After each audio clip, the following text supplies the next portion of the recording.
Hello and welcome back to the Poisoner's Almanac podcast. I'm your co-host, Adam. I'm Rebecca.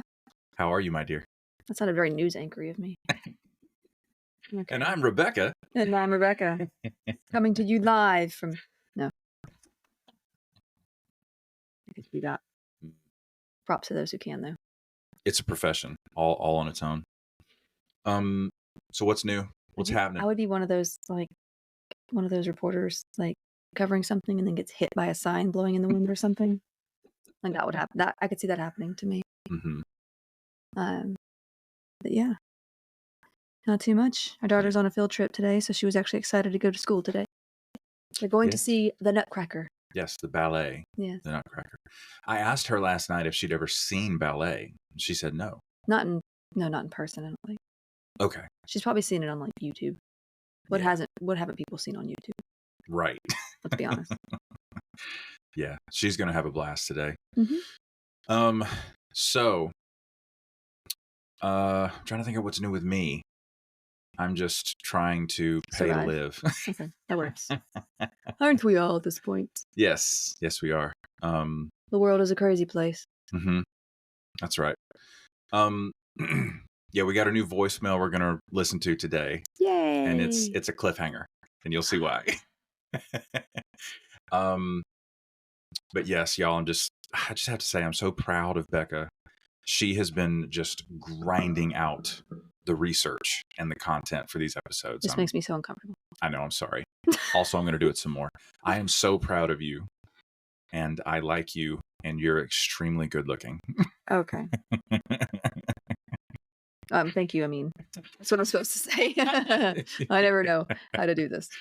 Yeah, Becca has learned to take a compliment decently over the years. I have. I'm almost 40. We're getting there. Normally, she would launch into an autistic diatribe about, I can't control the way I look. Like, that's literally just random chance. Why would you compliment me on how I look, et cetera, et cetera, et cetera?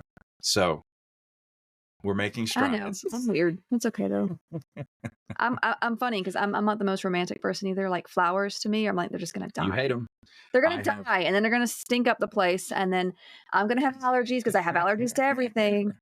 Yeah. The typical man has a certain tool set that you can use to show your woman love. My toolbox has none of those tools in it. Adapt. I have a completely different set of tools. You would laugh at the stuff that I do, that my wife genuinely feels love because of. It's so funny. Plants. I think plants make more sense because they live longer, right? Plants are better because like roses will just die and they cost money, and it's just a waste of money to me. Do you like chocolate? Could I get you chocolates?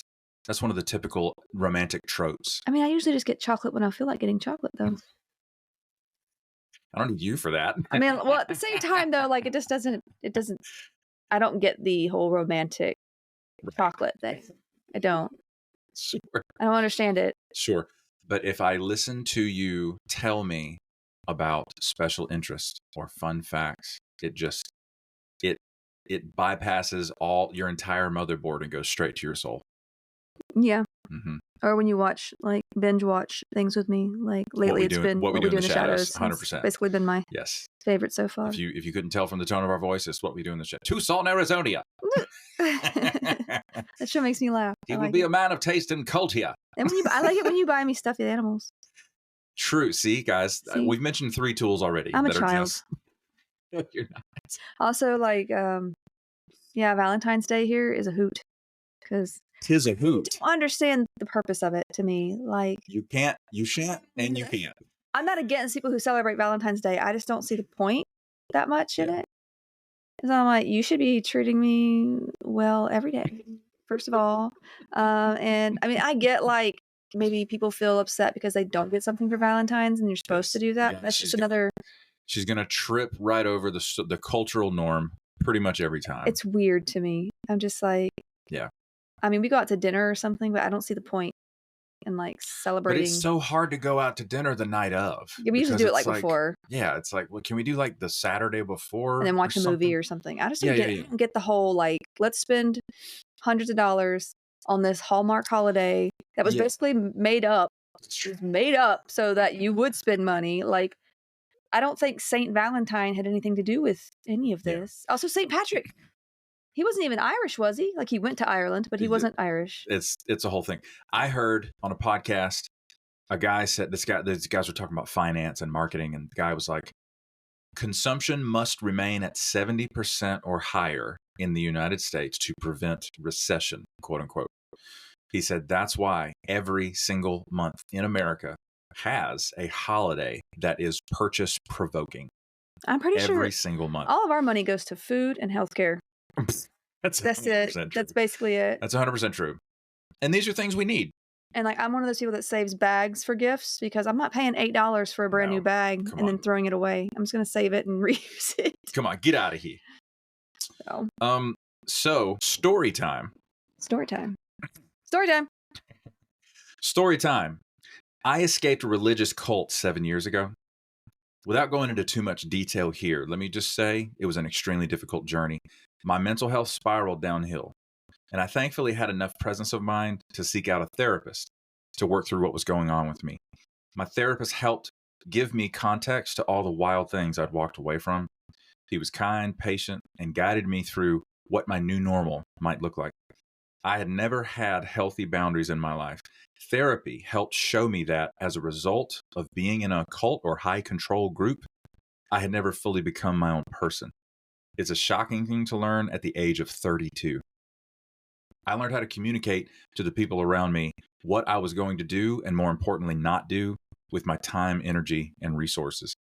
BetterHelp is the sponsor of this episode, and they're on a mission to make starting therapy easier. BetterHelp is a platform where therapists and their clients can communicate effectively and get the most out of therapy. There's a journal inside the platform for personal reflection, and there are group sessions on a number of different topics available every day. Starting therapy is easy with BetterHelp. Fill out a questionnaire, and you'll match with a therapist in as little as a couple of days. One of the best features of BetterHelp is that if the first therapist doesn't feel like the right fit, you can easily switch to another one until you find someone you really connect with. They carefully make sure therapists on the platform are well qualified, and their customer support team is there to help if you have any questions. With over 7,000 reviews and a 4.5 rating on Trustpilot, BetterHelp is a platform you can trust. If you're struggling and think you'd benefit from a therapy session, go to betterhelp.com/almanac or choose the Poisoner's Almanac during sign up and get 10% off your first month of therapy. It sounds fun. Oh, I mean the therapy part, not the cult part. Right.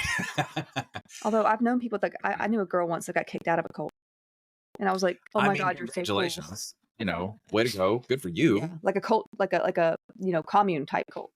Oof. Like not the hidden kind. It gets rough out there, y'all. So that brings us to housekeeping. Make sure to follow us on whatever platform you're listening on. Thank you in advance for leaving 5-star reviews on the platform. That acts like a digital tip jar that pushes the podcast further into the algorithm and toward the ears of other listeners like yourself who enjoy this podcast. It's like the ether. Like the ether. I like your background. My what? Your background noises. That was really funny. Okay. Follow us on socials. There are links in the show notes to follow us on TikTok and Instagram. Follow the podcast Instagram, specifically Poisoners_Almanac. Also, and here's a new thing for everyone listening. Screenshot on your phone. If you're listening on your phone, screenshot while you're listening and post that photo and tag us in it so we can see that. And we can link up with you on socials and just have a ball interacting. Have a ball? Yeah. You know. Is that like have a ball as in like have a dance kind of ball? Yes. Is that what that means? Because I always saw like a bouncing ball. Yes, but rather less like a ball. Oh, yeah. That ball. Yes. The ball which we shall have. I literally see the Pixar ball bouncing in my head right now. It's great.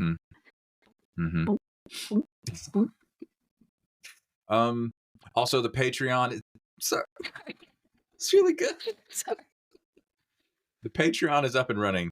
Let us know what kind of bonus content you'd like to see on the old Patreon. You can join as a free member, or you can join as a paid member for $1 a month, $1 USD per month. There is lots of perks to being a patron. You get access to a link to leave us a voicemail. As I mentioned before, you get access to the weekly bonus episodes that Becca is pumping out. And I had fun with this last one, I'm not going to lie. yes, they are delightful, I must say. So the link in the show notes is there. Also, as I said, leave us a voicemail. If you're a paid patron, click that link and let us hear your voice, and we will play it here on the podcast. Speaking of perks for paying patrons, you also get shouted out by name on the old podcast, and those people This is how we do it. they are as follows: 87 Pens Girl, 71 Mara Santiago, Kate the Fairy, Grace Lahan, Genevieve, Nahev Shatrit, Jay Went, Incan Hafner, Kiri Yorsek, Tay of Sunshine, Monique, Shane R., Sue Steves, James Mills, Megan Geiler, Liz B., Wooly Wolf NZ. I knew you were going to laugh. It's like a challenge every time now. Mama G, Nicole Rivers, Richard Miyako, Heather Nolan, Katie Rose, Kaylee, Sasha Rubel, Maya Shostak, Maggie's Yarm, Ogre the Viking, Lynn Rocket. What's up, Lynn? We see you listening out there. Brett Moser, Zaid, Neil Houdini, Nicole Crane, Jefferson Vargas, Carmen Q, Sarah G, Knittin' Ninja, Esther. I'm going to learn to knit. Olive Octopus, Betsy Rich, Pterosaurus Hex, Rawr. T-Bug, Kristen Muljati, Morgan Brittingham, Blau Frosch, also known as Kiara Jurisons, Vix, Caitlin C., Anne Maria, Carl Ziegler Jr., Clyde, Jennifer Wilson Richter, Macaulay Sterland, Too Fidgety, Wendy G., Elena MK, Vilma Anderson, and Caitlin Martin. Thank you all for being paid patrons on the old Patreon. We also still have listener supporters on Spotify: Taylor McCaleb, Drew Revis, Heather Nolan, and Delshawn Harris. And just in case you guys didn't hear it in the last episode, Spotify is shutting down listener support on the Spotify platform. I think they're pivoting to some other thing. They do have subscriptions or what have you, but if you still want to financially support the podcast, you can hop on over to Patreon. Send us questions or content suggestions to the podcast Instagram with a comment or a DM. And speaking of comments that we should mention, and we're going to start doing this every episode, where I'm going to bring a comment from socials that just stood out to us. You're so social. I am. You're like a walking social media site. You told me that in a You video are, recently. yeah. Somebody commented, and I will not mention their name just for privacy's sake. This was on YouTube. They said in a comment, "My mother was struck and killed by a car. Oh, no. And I have been continuing to listen to the podcast just to feel normal." Oh, So thank you very much. sorry for your loss. Yes, very sorry That's for your terrible. loss. And we are delighted to help you through this whole thing. So bless you. All right.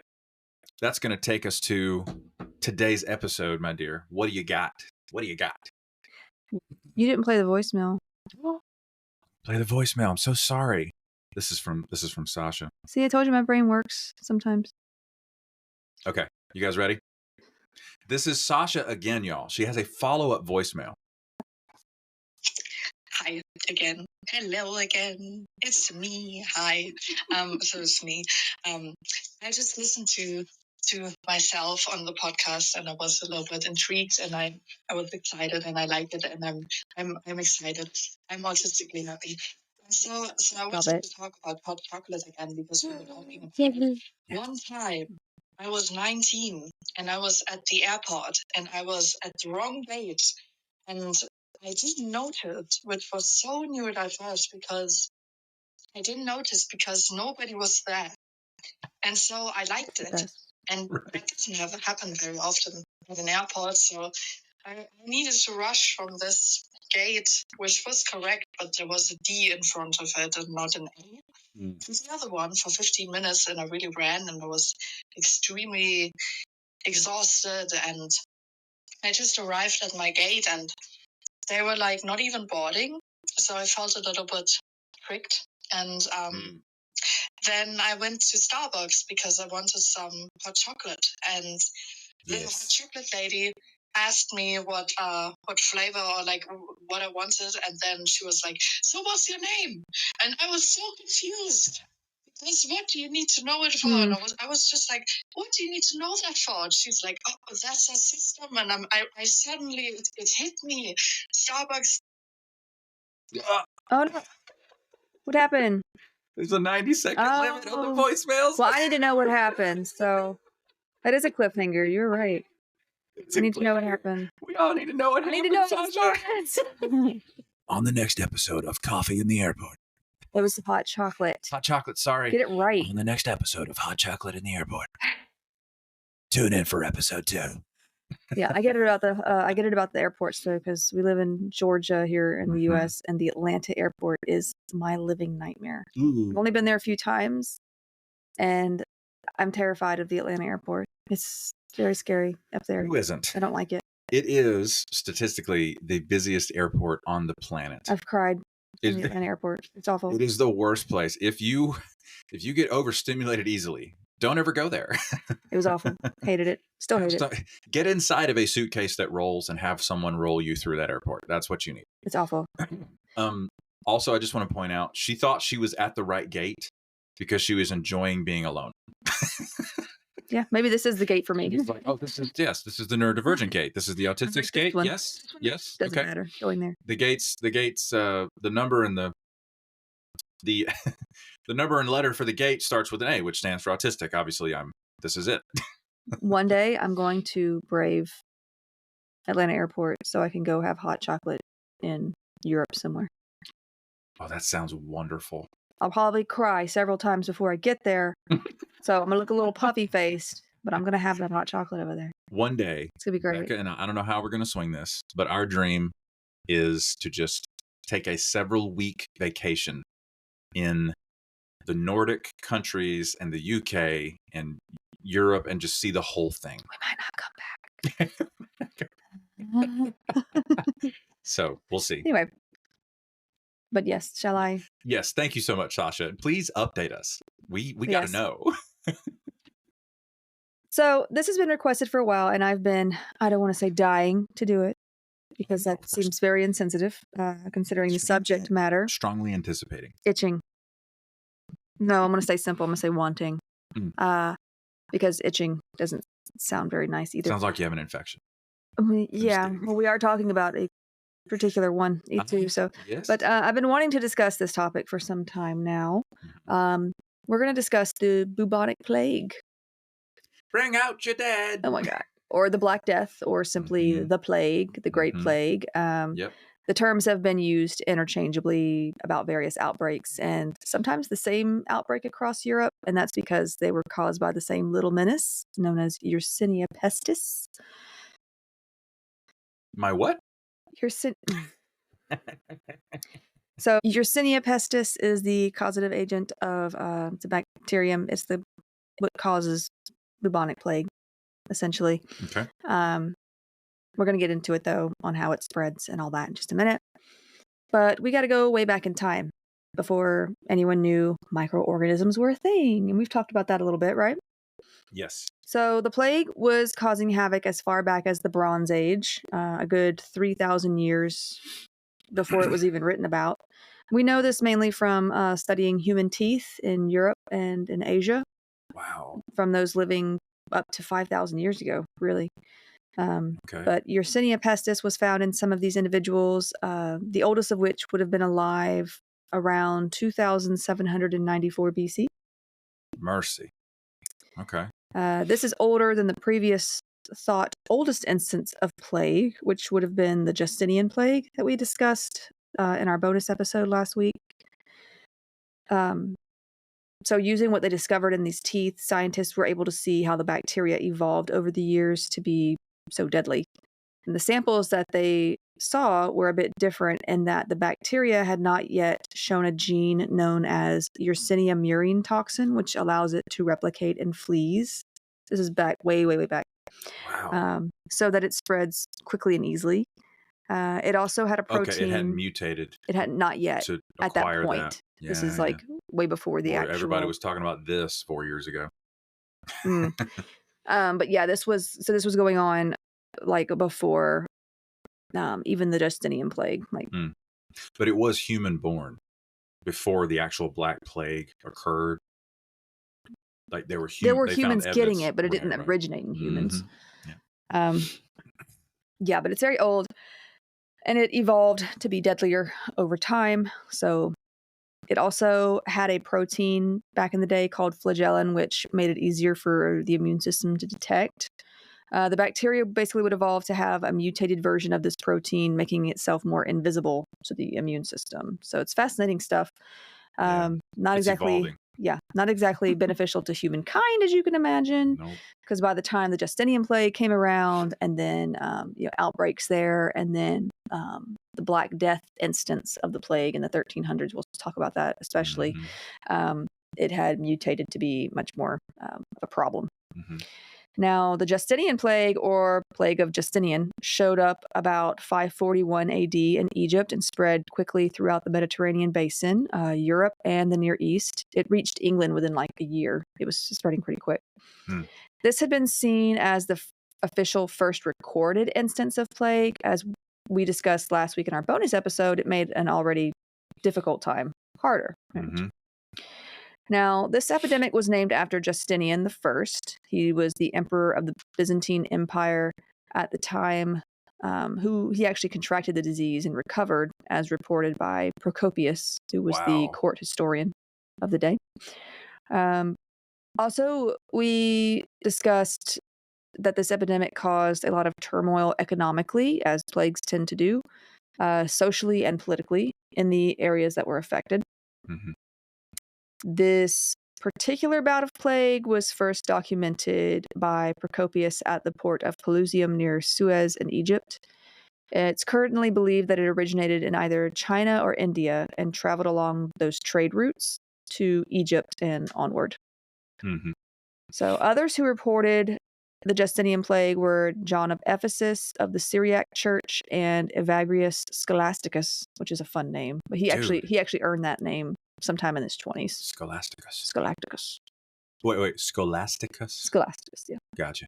Like the Scholastic Book Fair. Exactly. That's exactly what I was thinking. That is going to be like my next D&D character name. Such and such Scholasticus. Yeah. Oh, I thought you were going to do Scholastic Book Fair. No.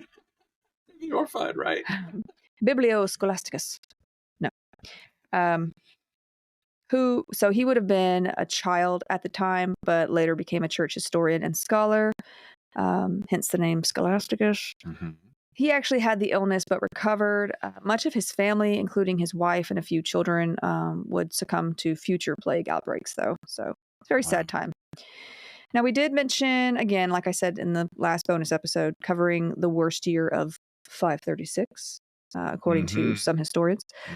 According to Procopius, this plague was killing 10,000 people a day at its peak in Constantinople, and that bodies were just stacked up in the open due to there being no room, like, to bury them. So, like, the stench of death was just everywhere. And we can't state an accurate number. He also mentioned at this time that the Emperor Justinian didn't seem to care, as he continued to just take in taxes from both the living and their dead relatives.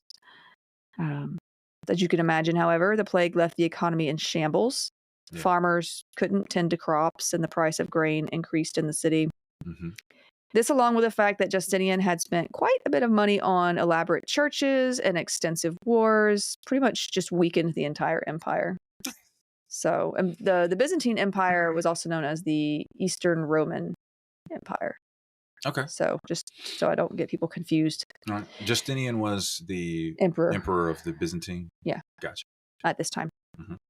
Now, in March of 542, in a law that Justinian described as having been written amid the encircling presence of death, which had spread to every region, the emperor attempted to prop up the banking sector of the imperial economy. In another law of 544, and this is AD, just so you know, this is like right after 536 being the worst year ever, according to some. So in another law of 544, the emperor attempted to impose a price and wage controls as workers tried to take advantage of labor shortages. Alluding to the plague, Justinian declared that the chastening which has been sent by God's goodness should have made workers better people, but instead they have turned to avarice.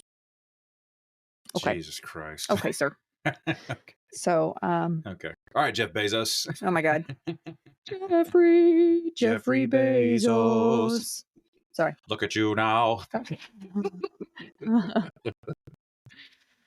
What a nerd. Rich peeps. So it has been speculated that it arrived in Constantinople via infected rats. The fleas like the rats, and the rats like the grain on the ships. So, so they came from Egypt, where others were already infected. Mm-hmm. And the rats thrived on the ships because there's grain everywhere, and the fleas thrived, and the rats apparently just really enjoyed being there, so they had no problem. So they just came along. Mm-hmm. Gaul, which is basically where like France, Germany, Belgium, Luxembourg, Switzerland, Netherlands, Italy, all that are now. Like, how do you spell that? Gaul. How do you spell It's not like Destiny. Maybe it is. It's Gaul. No, Gaul, and the villain from Destiny 2 is Ghaul. Moving on. So, yeah, Gaul was hit hard, and it reached Britain as evidenced by victims of the plague and a burial site near Cambridge. Mm. Symptoms reported from this outbreak of plague were described as fevers, swelling in the groin, armpits, and behind the ears, basically where those lymph nodes are. Yeah. And that's where actually bubonic plague comes from. These were known as buboes. So, like, the swelling of those lymph nodes. Just real quick. Buboes. Let's check in on that word. Bubos. That's what it's called. I didn't make it up. That's what it's called. You are 12. Anyway, that's where bubonic plague comes from. I'm just seeing an infectious disease physician who's an MD PhD presenting a paper at a conference in front of 3,000 other ID physicians. And he's like, now the bubos. And everyone has to keep a straight face. Okay, so now see, when you have a stage 4 ouchie, you have to make sure that you put the feel-goody stuff on there. Oh my gosh. A bubo is a swollen and tender lymph node, usually caused by an infection. The word comes from the Greek word bubon, which means groin. So, I didn't make it up, all right? I'm sorry. It's just fun. It's phonetically funny. Oh my gosh. You're phonetically funny. Lord, my bubos is swelling. Oh my God. If they're bubos and they're already swelled. Swollen? Swollen. They're already swollen. I'm just saying. Oh Lord, my bubos. Shake me up, Judy. Oh. Is that Bleak House? Yes. Yeah. Okay. Oh, so much fun. Anyway. Good Lord. That's the same guy who played the taxi driver in Sherlock. Yeah. Yeah, it is him. Anyway, moving on. It's Bubos. not chance, it's chess. And this is the move. Sorry. So, the symptoms, fevers, swelling in the groin, armpits, and behind the ears. Bubos. So easy to make fun of. You're so easy to make fun of. Nightmares and delusions, coma, and death. We'd be laughing if you had some bubos. As you can imagine, the treatments during this period were pretty terrible or just plain useless. Depending on where you lived, they involved cold baths, blessed powders, magical rings or amulets, and various alkaloids. So poisons, basically. Hotto, bubo. That's how that song goes, right? What are you talking about? It's Chapel Roan. That know. Hot to Go song. Have you heard that? No. Okay. Anyway. Those are the lyrics, though. Trust me, bro. Okay. Can I get through this sentence? Sure. Okay, thank you. And also quarantine. Okay. So, and like cold baths, like baths at this time were actually considered like unhealthy. Cold baths? Like any bath at this point was considered like you shouldn't take this many because it's unhealthy. Anyway, it was a crazy time. The smell. There were quote unquote hospitals at the time where some who could afford it could go to. This wouldn't have been much different given the misunderstanding of illness at the time anyway, though. And most of these hospitals likely started out as monasteries or other religious institutions that were adapted to provide such services. People who are required by the Bible to care. Oh my gosh. The actual amount of deaths is uncertain even now, but some today believe it could have been about 5,000 a day in Constantinople, so about half of what Procopius had estimated. Yeah, there was no way for him to accurately. I mean, he was basically just estimating, I think. Sure. Probably seeing all the bodies stacked up and everything. Another source mentioned that up to a fourth of the Eastern Mediterranean population was killed by the Justinian plague. Much of what we know comes from written data that we have left from that time period, as well as DNA evidence of bodies from that period, and how the bacteria's DNA resembles that of other instances of plague. The bacteria. Other instances of plague. Am I Midwestern now? A little bit. This particular instance of plague. Go ahead. Sorry. So recent studies also show that climate could have played a role, as it seemed to thrive in drier and cooler areas.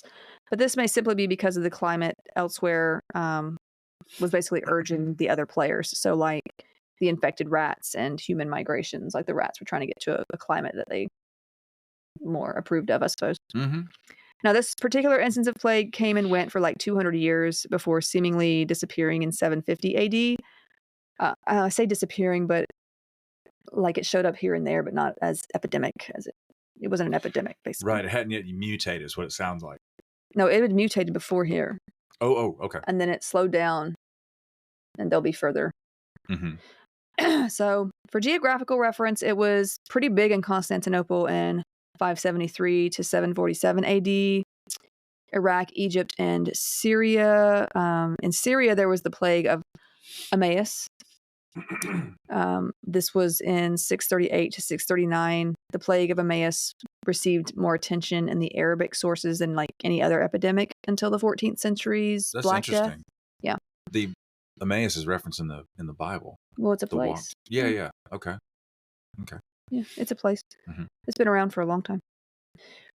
But yeah, this plague killed up to 25,000 Muslim Arab soldiers and their relatives, including most of the army's high command, and caused considerable loss of life and displacement among the indigenous Christians of Syria.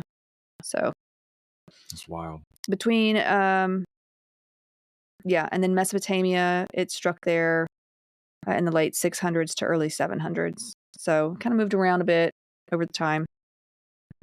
So to reiterate, besides killing people, this plague weakened the Byzantine Empire or the Eastern Roman Empire as the economy collapsed, basically due to loss of farmers and laborers and continuing high taxes and poor leadership. Your face just now. It also led to disrupted trade and the opportunity for further conflicts, including that amongst the Goths with Constantinople. Basically, they were taking advantage of the opportunity before them. And this weakened society and religion overall because, I mean, society was basically religious, so religious that religion and society were like one and the same at this point. The same thing. Church and state were the same thing. Now, another more well-known outbreak was being rumored about in the early 1340s. So this is a while later. And this is the one I think most of us tend to think of. There's another one we're going to talk about next week, actually. This is going to be a two-part. I knew you were going to do that. Oh, my God. I saw it coming. No, because I want to make sure I get everything in about this subject. And you practically know that it should be two parts. Yeah, because the plague is a big subject. Because it really is. The history behind it. Of course, you could do 10 parts. Okay, well, maybe not that. But you still, I don't know, something about you feels bad for splitting it into two. I always do that. I like to finish what I start, like right now. I know. I know. It's just one of those things. Lord of the Rings is 3 movies. Why? We also watched Lord of the Rings, the 3 movies, in one day that one time. I know, but that was It was great. I made like Hobbit food for everybody. I totally picked the wrong allegory. Of course you did. You were like, oh, I'd watch those back to back, no problem. Yeah. You don't even acknowledge that they're 3 different movies. Okay. Never mind. We should get married. Go ahead. Anyway. So, yeah, so this arrived in Europe in 1347, and it's believed to have originated in Central Asia. Researchers have pinpointed a medieval community near Lake Issyk-Kul. I'm hoping I'm saying that right. Why are you looking at me? It sounded like you said Lake Is It Cool? No. Issyk. Sorry. Issyk-Kul. I don't know. Go down there and find out. Lake Issyk-Kul, which is in now Kyrgyzstan. Yeah, Kyrgyzstan. Okay. It's in now Kyrgyzstan. As a point of origin, after finding the strain of Yersinia pestis responsible for the Black Death that would spread throughout Asia and Europe. Now, the teeth of 2 women that were buried there revealed the bacteria's DNA, and records show that they had died of quote-unquote pestilence. It's likely that it began near this region in 1338, according to their studies. Now, Johann Krauss, director of the Max Planck Institute for Evolutionary Anthropology in Germany. I know his name. He's also the writer of a study about this subject. He said, quote unquote, "We found that modern strains most closely related to the ancient strain are today found in plague reservoirs around the Tian Shan Mountains, so very close to where the ancient strain was found.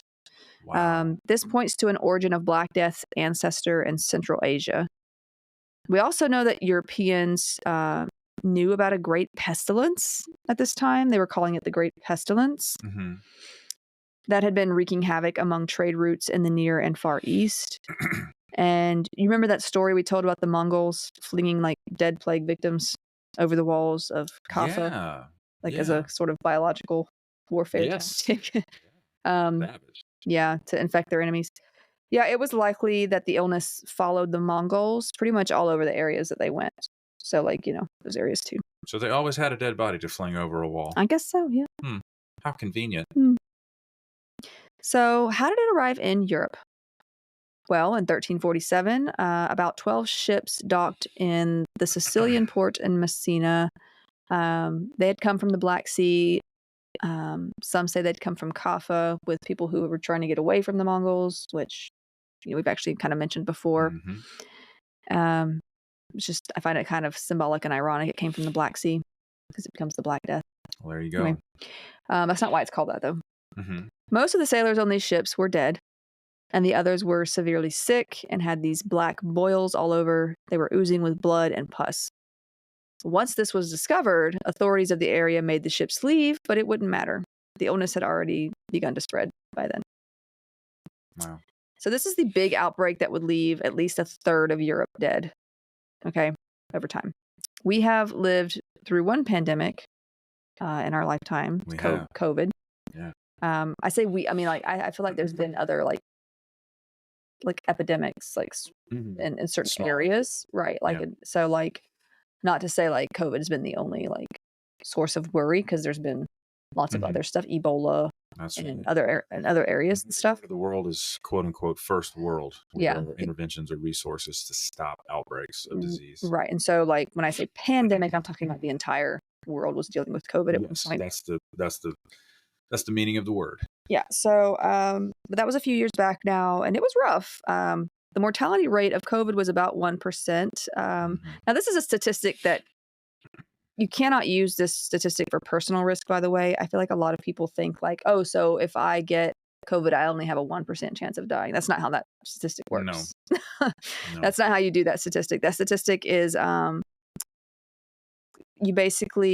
it's a statistic that looking at it, with this many cases, this percentage has been fatal. Mm-hmm. And when you look at the amount of people, we're talking about hundreds of thousands of people. 1% doesn't sound like much, but when you count, 8 billion people at the peak of that? That is a mountain of people. That's going to be a lot of people, yeah. Yes. So, now it's more than 8 billion people on the planet now, I think. But back at that point, it was, I think, hit at 8 billion was the estimate. Mm-hmm. But the mortality rate of the Black Death would have been 200 times that. Good Lord. And I know that sounds weird because how can anything be like 200 times the It's just percentage? math, bro. But it's because, like I said, this isn't for personal risk. This is out of this many cases, this many were fatal. Right. This is epidemiology. So it's not, it's not the same kind of statistic. That's right. So we know now that the bacteria causing this illness was Yersinia pestis, named for Alexander Yersin, the French biologist who discovered it much later in the 19th century. Wow. The sickness can travel through the air via droplets. So through coughing and sneezing, it can spread from person to person, become pneumonic plague, basically, which we'll talk about. Wait, what did you? Pneumonic plague? Yeah. Oh, is that a? I've never heard that term. Well, it can become pneumonic. It can spread to it's your an lungs. adjective. Yeah. Oh, like it can be inhaled and. Well, pneumonic plague is a form of plague that is. It's a general term. Yeah, has gone to your lungs. Okay. Or you can spread it straight to the lungs. Okay. So. Okay. That's new to me. I haven't heard that term. Okay. Yeah, it's still plague. It's just infecting another part of your body. Okay. Yeah. Yeah. Instead of the buboes. Yeah, and sometimes you get both. Right. Why not? Sometimes you get the bubonic plague and it spreads to your lungs, and boom. Mm. Sometimes you get pneumonic plague and you die before you even get buboes. Okay? Because it's deadly when it's pneumonic. I mean, it's deadly either way, but if you have pneumonic plague, you have a much higher, mortality rate with it. So, okay. Yeah. It can also spread through bites from infected fleas, which is part of what happened here. Mm-hmm. Also handling rats or other animals including cats, squirrels, and rabbits. It attacks the lymphatic system, which is what causes these boils that we all associate with the plague. But then like I said, it can spread to the lungs or the blood. You can get septicemic plague as well. Now, it's well known, like I said earlier, that rats travel to ships during this time, sneaking on to eat stuff like the grain or other food items being shipped around. All it would take is one of these critters getting off one of these boats, and boom, plague is spread. Mm-hmm. It's very contagious. People at this time also did not practice great hygiene or other preventative measures, so they wouldn't have been aware of how illness spread. Was there a such thing as hygiene then? I mean, maybe for some. And we'll talk about with some like religious purposes there were, but we'll talk about that in a moment. Wow. And we've talked about like what people thought about illness a couple episodes ago. We were talking about like where they thought it came from. That's going to like kind of go into this as well. Yeah. So, the lack of hygiene and such, it honestly made a great place for the rats and the bacteria. The doctors of this time were still into humors and bloodletting and also spiritual means of treatment in dire circumstances when they had nothing else to try. Right. So in fact, many had spread rumors about how it came to be, and these were sometimes both far from the mark and could also be harmful, which we'll discuss in a moment. Mm-hmm. Now, before we get into that though, what did the plague look or feel like? Symptoms of the bubonic plague included sneezing. Actually, bless you is believed to have come from this period as it was considered a prayer against the plague or death due to the plague. Yeah, so that's crazy. A lot of people had this idea that when you sneeze, your body's trying to rid itself of like demons and so like sickness, demons, things like that. Yes, scribe. Yeah, so you say bless you, like, oh, I hope you don't die. Also fever. Chills, diarrhea, vomiting, sometimes blood, especially if it's like spread to the lungs. Aches and pains all over, and of course the boils that would form, especially under the armpits or in the groin area. These buboes, hence the bubonic plague. Yes. Actually showed up early on in the illness usually, and the Italian poet Giovanni Boccaccio described them as he says they were waxed to the bigness of a common apple, others to the size of an egg, some more, some less, and these the vulgar named plague boils. He went further about the progression of the disease, saying, from the two said parts of the body, this deadly, I'm not sure if I'm going to say this right, gavacciolo, this simply means boils. Okay. soon began to propagate and spread itself in all directions indifferently, after which the form of the malady began to change. Black spots or livid making their appearance in many cases on the arm or the thigh or elsewhere. Now few and large, now minute and numerous. So like looks a little different depending on who's got it going on. As the gavacciolo, the boils, I'm sorry if I said that wrong, had been and still was an infallible token of approaching death. Such also were these spots on whomever they showed themselves. These boils would get so bad they would bleed and fester, basically leaking pus. But yeah, that term for boils, I want to say it's an Italian term. I'm sorry, I don't know how to say it. Oh, I knew it was Italian. Gavacciolo? Gavacciolo. Is it Gavacciolo? That's my best guess. I'm sorry. If I'm saying it wrong, feel free to correct me. I honestly don't know a whole lot about the Italian language.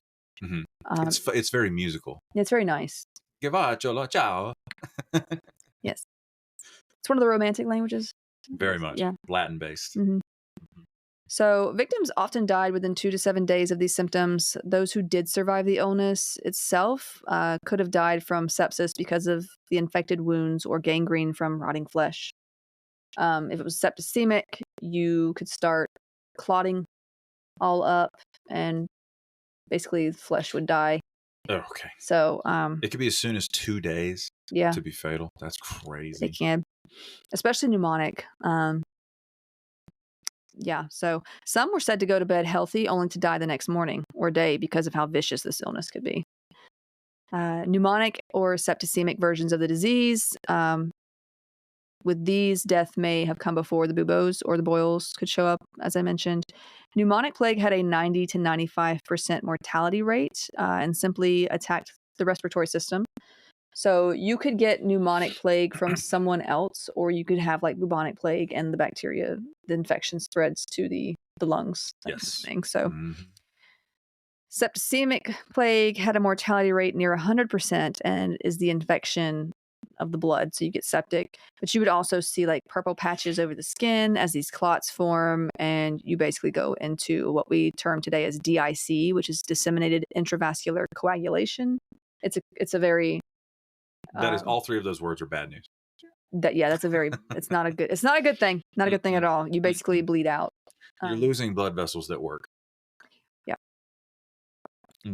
And you bleed out, but like you're also losing like parts of your body are dying because of the clots too. So you're losing blood supply. It's an insane. That's right. Yeah.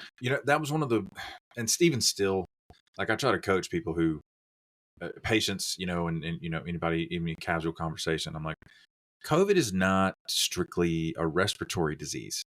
It did stuff and is still doing stuff that is off. It's off the bullet list of typical respiratory illness symptoms, like the blood clotting and the brain fog. And I had a patient whose heart problems, cardiac issues. I had a patient whose dental fillings fell out. There's actually weird. There's actually a lot of post-COVID POTS, postural orthostatic.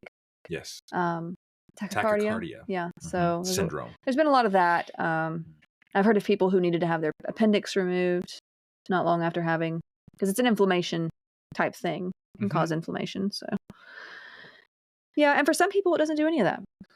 For some people they have it and it's like for them it's like a cold or a flu, and then they're fine. So it's the wide it's spectrum. Strange. Yeah, the wide spectrum of presentation. It's one of those strange illnesses. Yeah. My anxiety became incredibly worse after. Like, I don't know if it messed with my brain or what, but like, and like, I know I'm anxious and you can get anxious when you get sick, but this was another level for me. Like, I started having thoughts that like I'd never had before. It was weird. Like my brain was just, my dreams were crazy. I mean, my dreams are crazy anyway, but like they were even more so. Like, it was so strange. You say that so often. I wonder what your basis of comparison is. It's true. Yeah. Okay, Goblin King. Now, without treatment with antibiotics that we have today, the plague in any form can kill about 72 to 100% of the men, women, and children that it infects. Wow. So it didn't matter who you were, rich or poor, or where you were from. It spread indiscriminately. Remember, bubonic plague can lead to the other two, essentially, like pneumonic or septicemic. Now, after arriving at Messina, the Black Death spread to the port of Marseille in France and the port of Tunis in North Africa. I'd like to thank the Born Identity for teaching me how to pronounce Marseille. Oh my God.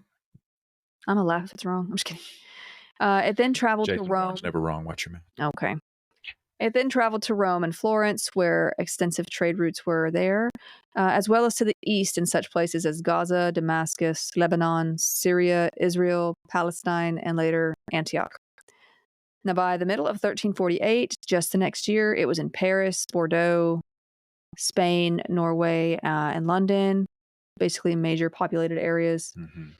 It reached London off ships from Bordeaux in August of 1348, and by the end of September, it had reached epidemic numbers and was traveling to the countryside.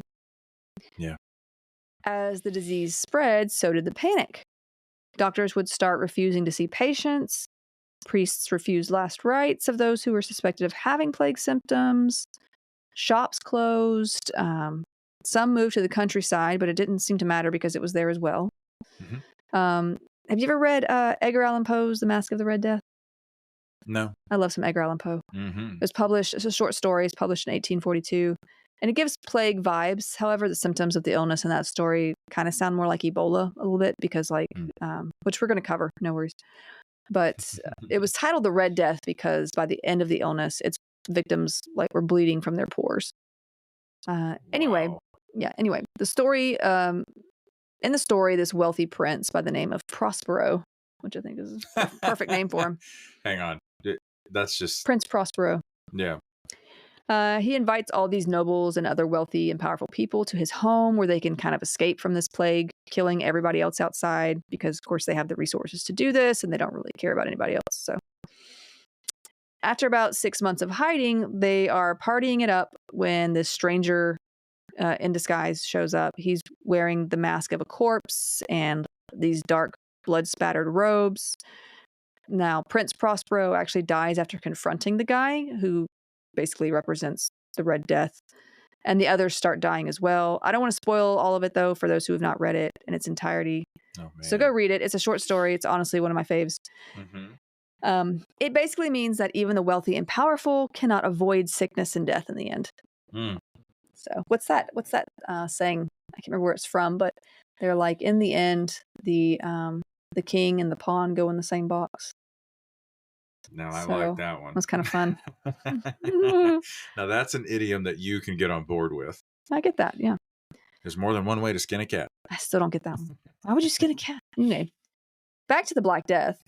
By the way, Black Death was not used until the 1750s, but describing death as black is an old concept. Homer describes Scylla as having mouths full of black death, and later Seneca the Younger was the first to refer to a pestilence as Black Death. Then later others referred to this plague as the Black Death, likely because of the effects and the color of the buboes and the sores at the end. Bubos. And I'm wondering, you've got problems. I'm wondering if, like, Black Death comes from the idea that, like, it, you know, your vision is darkened, you can't see, and we don't know what happens, so it's all dark, right? I'm guessing. Yeah. I don't know. That's my guess, but I mean, you found, is there direct evidence that they called it that because of the black patches or splotching? Later. Okay. Gotcha. Now, livestock also became infected and died, so this led to food and wool shortages as well. Also, like, a person could get sick just handling the carcasses of these animals, so they, couldn't just, use them after they died. Mm-hmm. So also, anyway, whole families and households died from the plague, and often the homes of these victims were burned to the ground, sometimes with living residents still inside. Oh my God. Yeah. So, like, because they believe that they too had been infected, so there's nothing they could do, so they just burn the whole place down. Yeah, I know. Pretty awful. Mercy. The Black Death seemed to slow down in the 1350s, but would come back to infect many others some generations later. The Black Death was the first of many plague epidemics that occurred intermittently throughout the 14th and 17th centuries. There was actually another epidemic of plague that we'll discuss next episode that occurred in the late 19th century and early 20th century, though. So we'll go over that too. Not as like big but still enough to talk about. Yeah. So families abandoned one another basically over fears of catching the illness. Whole new cemeteries and burial sites had to be constructed because there just wasn't enough room for the dead piling up. Some were just tossed into plague pits, or basically these mass grave sites, because of the amount of dead bodies just adding up. So cities they just smelled of death, and no one really knew how to stop the spread of this thing because they didn't really even know why it was happening or how it was happening. Mm-hmm. There were theories, which we'll discuss, but now one of these mass grave sites dating back to 1632 to 1633 was found in Nuremberg, Germany. They were trying to build a nursing home, apparently, and they came across it. And it's the largest found so far, containing the skeletons of at least 1,000, some say 1,500 to 2,000 victims, young and old. Now, this would have been from the plague that came back around the 1600s, which we're going to talk about later too, but still a plague pit. Another mass grave that was excavated in 2013 is known to be in Lincolnshire in England and contains the bodies of 48 victims, ranging in age from 1 to 45. Wow. That was in England. Yeah. There's actually there's a lot of death pits in London that are now under like modern structures from different times at the plague. They can't be excavated. Or they have been before. And just, like, because I think there's some places where you can actually see like plaques put there, like talking about it. Wow. Yeah. So that's wild. That's like in the city though? Mm-hmm. Man. But the site in Lincolnshire actually dates back to between 1295 and 1400. So sometime likely in the 1300s. Yeah, there's actually numerous death pits in London. It reminds me of, and it didn't feel real, but I saw photos from New York City with refrigerated 18-wheeler containers on the side of the street where they were storing bodies. Yeah, you got to put them somewhere. Yeah. And it's... And just, that was so, I'm like, this is a video game. This isn't real. It's unhygienic to do it as they did, but they didn't have any other way of doing this. So, yeah. Let's get into the mindset of someone in the 14th to 17th centuries for a second, though. Okay. This is a wide range of time, I know, but a lot of the same theories as to why this plague was afflicting everyone persisted even when microbiology was slowly progressing, very slowly. We discussed the idea of the 4 humors and how bloodletting was the main way to balance these humors if someone became ill or out of sorts. Some also believed it was because of bad air. So miasma, as they called it. Miasma smelled bad and could apparently enter through the skin or be breathed in. Apparently bad smells could just infect you and kill you. So they smelled bad. It's part of the reason, it's one of the reasons why, like, at least in the Great Plague in the 1600s, people would carry around like flowers, and bring them up to their nose to sniff them, I mean, if bad smells cause infection and death, then no one bad smells around, right? Also, I'm sure the smell just wasn't pleasant. Oh, God. Yeah. So, yeah. I mean, the illness could be airborne, but it's not like what they had in mind. They just believed like the smell itself could kill you. They considered it like an invisible sort of poison air. Okay. So many believed the disease and its spread was punishment from God. This was a huge one. Of course. These were mainly of the Christian belief systems. Some Muslims also believed it came from, divine sources, but some Muslims also believed it came from evil jinns, which are like genies. Yeah, I know. Like that episode. Like DJINN? A jinn? Yeah, a jinn. Oh. These were like genies, but like trickier, I think. Tricksy. I just love it. It's like, no, it comes from jinns. Oh, have you seen one? No, never. But it's real, I swear. Well, it's the same with like anything supernatural. This is just their way of explaining something. So, God, jinns, there's people who believe in many gods. I mean, you have different religions. So, but these were mainly the Christian belief systems, like I said, and some Muslim beliefs. Still, others believed it had something to do with the alignment of the planets. It's another belief right there. Actually, I'll read you the most famous treatise on the cause of the plague, the Paris Concilium, was written by like 49 medical peeps at the University of Paris in October of 1348. This was requested by King Philip VI of France. And it says that the ultimate cause of the plague would never be known. We'll never know. That the truth was beyond human grasp. It did, however, give some possibilities. They said that it was the result of the conjunction of Saturn, Jupiter, and Mars under the moist sign of Aquarius, not Aries. Excuse me.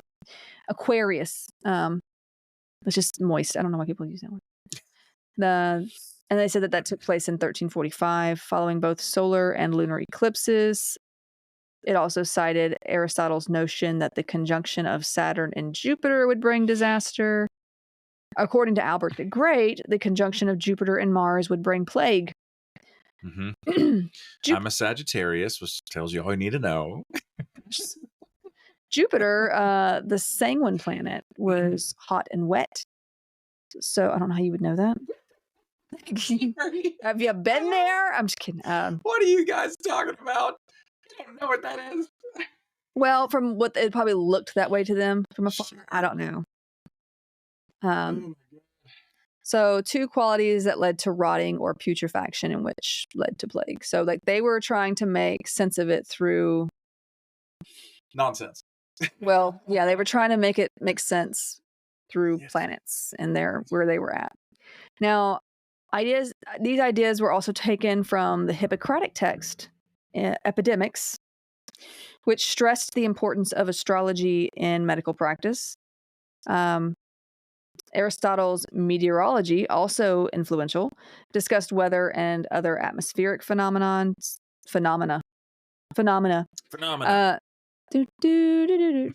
such as comets and meteors, earthquakes, and especially putrefaction. The process regarded by this was the process regarded by medieval thinkers as the nature of illness, especially fevers. So there was a lot of this going around. And science wasn't exactly you barely call it science everywhere. Like this is 200 years before even the Enlightenment, the Renaissance happens. So I'm wondering, like 300-400 years from now, what will those people alive in the future laugh about us? Yeah. I mean, so there were also those suspicions of foreigners spreading vicious. So there was these vicious rumors that foreigners had poisoned the wells, basically. I know. And look, conspiracy. Glad we got over that. Conspiracy theories, discrimination, racism, none of that is new. And so this was especially done against Jewish people at the time. Jewish people lived in separate communities at the time, and they used different wells, and their practices promoted bathing and hand washing. It was noticed that these communities... Wasn't that part of the Mosaic Law? Mm-hmm. So it was noticed that these communities were not seeing as much plague as others, probably because they're washing their hands and let me guess, bathing. So they were blamed for the story of poisoning the wells. They were blamed of poisoning their wells. It's good we've got over all that now. Oh yeah, look. Now these false rumors led to violence, and you don't say. There were several massacres of the Jewish people starting in 1348. 40 Jews were murdered. I can't say murdered. 40 Jews were murdered after their community was sacked in Toulon in France. There was more violence in France and in Barcelona, Spain, as well as other parts of Europe, such as in Germany. By 1351, there had been 350 reported anti-Semitic massacre events. 60 major and 150 minor Jewish communities had been destroyed completely. In one such massacre on Valentine's Day, February 14th, for those, whatever, in 1349 in Strasbourg, this was known as the Strasbourg Massacre, actually. About 2,000 Jews were burned alive and their possessions that remained were stolen. Later that year, 330 more Jews were burned alive in Zurich, Switzerland. There were numerous massacres due to anti-Semitism and just being blamed for the plague.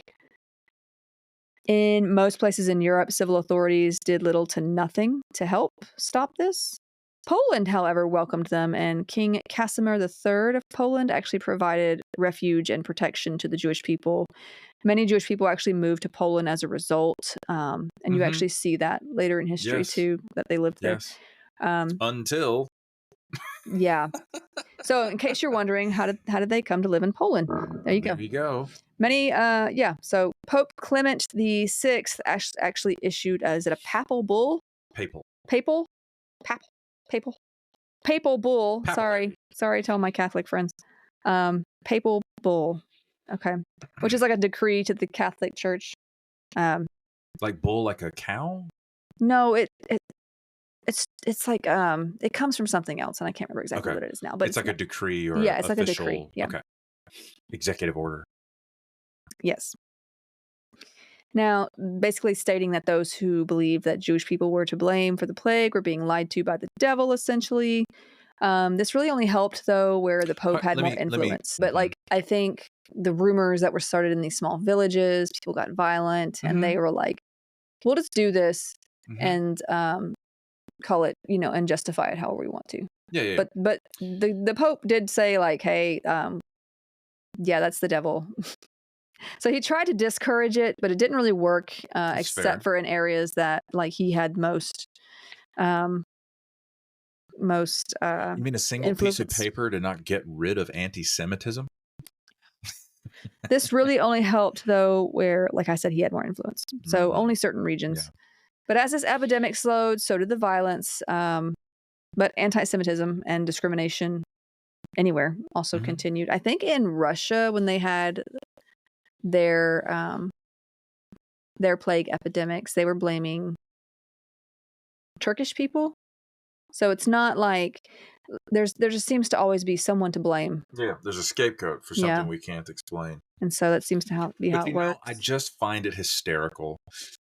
These Jewish folks, they're probably living kosher or as close to kosher as they can, as they have for thousands of years.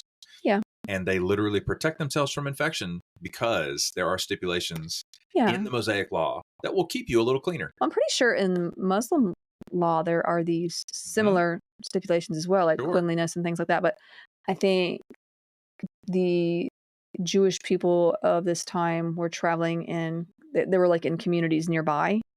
But so they could see oh, you're not getting the plague like we are. Right. They mistake their... If they're not getting it like we are, they must be poisoning us. Totally. They're doing it to blah, blah, blah. And the Crusades are happening at this time as well, or they already have. They want to retake the holy city, blah, blah, blah. So. Yeah, very, very, yeah. And it's a strange sort of thing when... It's always strange to me when religion begets violence. Isn't that funny? It is. It's very strange to me because and I guess it shouldn't be because it's happened so often in the past, but and not hating on anyone's religion at all, but people in the past who have been yeah, God wants me to go kill this person. That doesn't make any sense. It doesn't make any sense at all to me. Anyway, but that's just my take on it. But yeah, that's basically where I wanted to end it today, because next week I do want to talk about the treatments that were attempted and move on to later plague epidemics and today's bubonic plague incidents, because it's still around. Unbelievably, the plague is still around. It's not still around. Anyone who's like, well, the plague went away. I'm like, no, it didn't. It killed half of Europe. Well, it killed a lot of people. Killed a lot of people. But please stop. Yeah, so it's still very much around. We do have antibiotics and modern hygiene and medicine, though, so it's much more manageable. But it does show up from time to time, and we'll talk about that too. So, but yeah, that's where I'm going to end it for now. Fantastic. All right, folks, that's going to do it for this episode. Thank you for listening, and we will see you in the next one. Bye. Bye-bye. Watch out for your boo-boos. Oh, my God.